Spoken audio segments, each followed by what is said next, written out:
Hey, what's going on, guys? I just wanted to show you what the spun bearing on my block ended up looking like. Might not seem like much, but that made my valves actually hit it.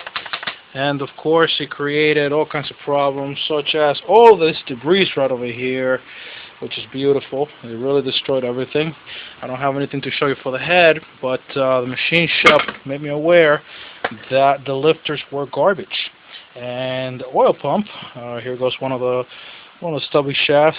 This is the driven shaft. You can possibly see the scoring from all the crap, and this is very likely one of the reasons why they tell you never to reuse one of these oil pumps after you get a spun bearing.